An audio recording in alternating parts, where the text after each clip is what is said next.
Сәлем. Мен бүгінгі шығарылымда тоқыма өнерін үйренгісі келетін кішкентай ғана ханшайымдарымызға арнағымыз келіп отыр.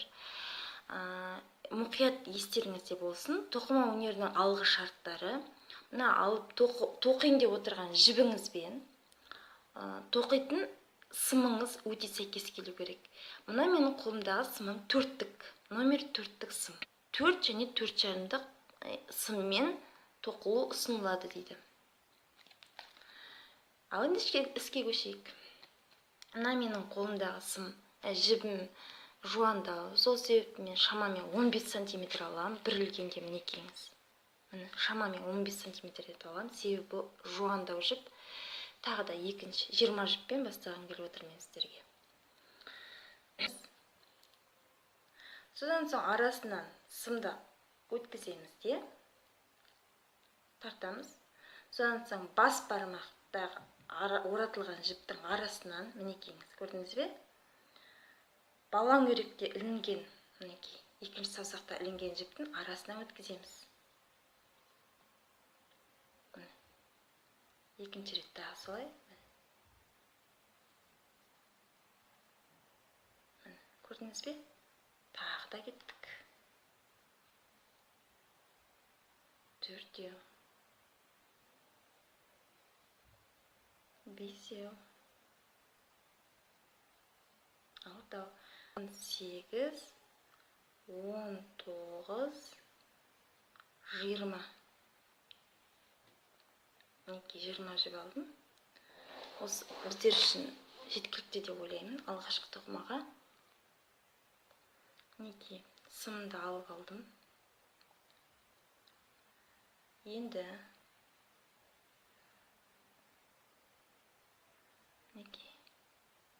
ең алғашқы ілмегімді босаламын. Ешқандай да жіп білмейміз. Көрдіңіз бе, бұл қызды ханшайымдар? Содан соң екінші ілмектің алдыңғы жағынан, мінекейіңіз, қараңыз.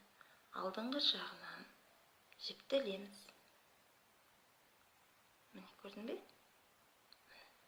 Бұл оң шалу деп аталады. Мұқият естеріңізге сақтаңыздар. Оң шалу. Міне.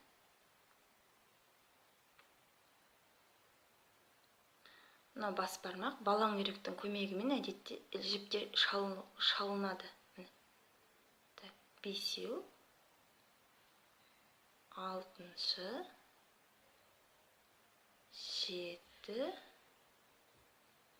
сегіз, тоғыз,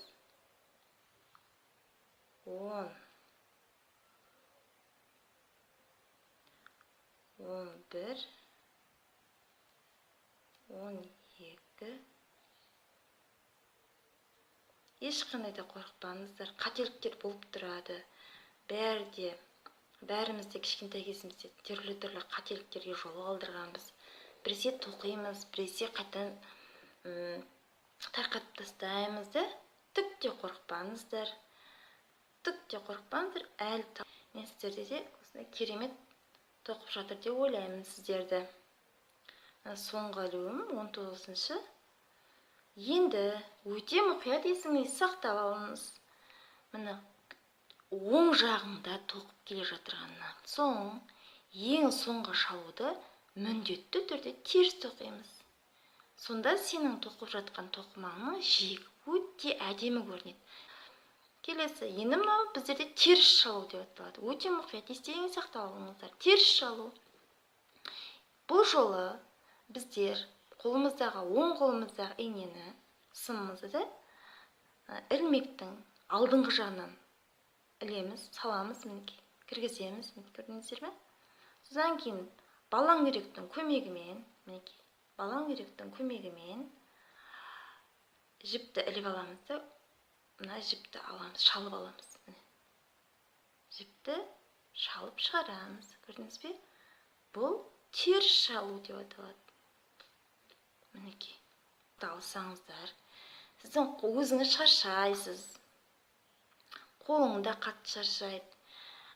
Қатты етіп тоқылған киімдер ешкімде қызықты емес. Ал енді өте бос етіп тоқсаңыздар, ол созылып кетті, араларынан тесік болып көрініп тұрады. Ол да әдемі емес та. Қазір жалғастырамыз. Мінекей, теріс тоқып кетір қой бағанадан бері. Көрдіңіз бе? Міне теріс шалды. Енді соңғы жібімізді міндетті түрде оң етіп аламыз. Міне. Бағана оң шалуға кеттік. Ал кеттік. Бірінші жібімізді бос аламыз, ешқандай тоқымаймыз.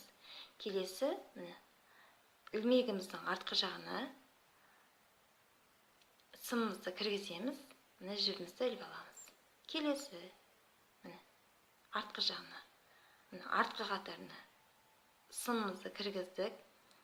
Екінші саусағымыздың көмегімен жіпті іліп алдық та, сымның көмегімен шығарып алдық. Мінекейіңіз.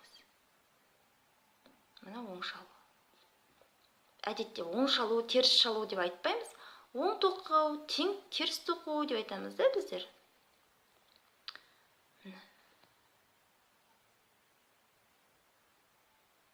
Көрдіңіздер ме?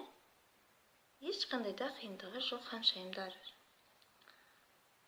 Кішкентай қыздар, тіпті қорықпаңыздар. Солай, әдетте мына оң шалумен, оңмен тоқимыз ғой. Сонда көбіне жемпірлер тоқуға ыңғайлы. Осы оң мен терісті ең алдымен білсеңдер, ары қарай қиялдарыңызбен әртүрлі өрнектер жасай беруімізге болады. Енді жаңа естеріңде ғой, мен оң тоқып кетқанда ең соңғы жіпті қалай деп айтып едім сіздерге? Теріс тоқимыз. Мінекей. Мынау оң жағымыз. Мінекей, мен сіздерге біраз бойларды тоқып тастадым. Мен сіздерге әдейі анық көрінсін деп, мінекей.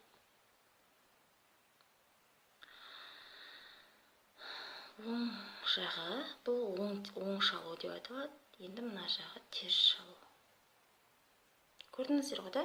Немесе мынада анық көрінеді екен. Мында анық көрінеді. Қыздар қараңдаршы. Мына оң шалу. Мынамен де көрсетіп көрейін сіздерге. Түсінікті болу үшін де мына жіппен мен тоқып жатырғанымен. Міне. Мында анық көрінеді сары жіптен де. Міне оң шалу. Міне. Ilмектің ар жақ қабырғасына инеміз тығамыз. Мінекей. Мында анық көрінеді екен,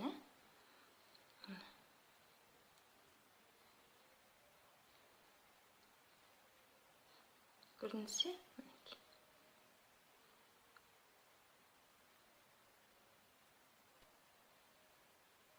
Көрдіңіздер ме? Онда солай. Мына жаңа теріс жағы.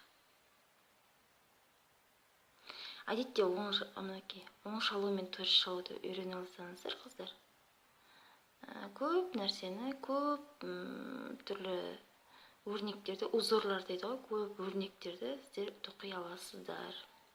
Мен араларын ашып көрсетейін, мінекей.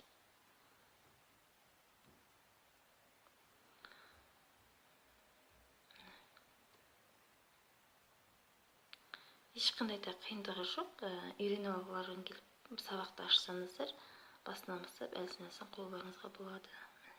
Оң жағы. Көрдіңіз бе? Мынау жуандау да, сосын кішкене матасы, жібі басқаша. Мінекей.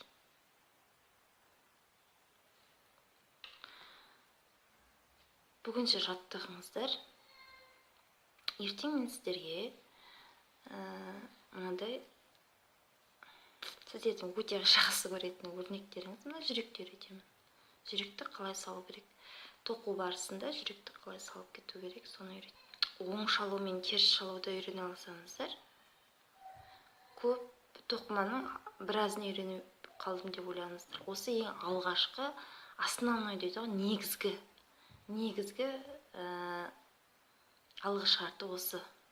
Естеріңе сақтадыңыздар ғой да, ең алғашқы алатын сымыңызбен, тоқып қоятын сымыңызбен жібіңіздің бір-біріне сәйкестігі міндетті түрде естеріңізде болсын.